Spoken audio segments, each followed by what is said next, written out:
Beauty pageants are sometimes criticized for reinforcing traditional beauty standards.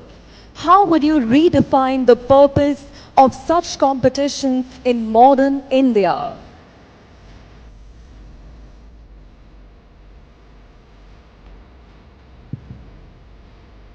A very good evening to Jesus and everyone present here. Hi.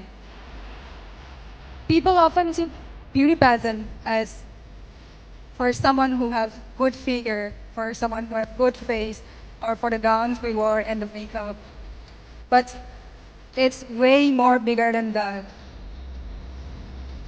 It's a platform for sharing the voice for the voiceless. That's like a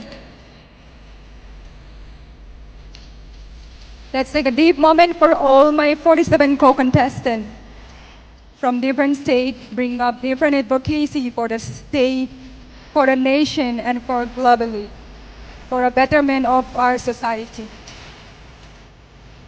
I was a victim of multiple cyber harassment for speaking up for women, for children, and for peace.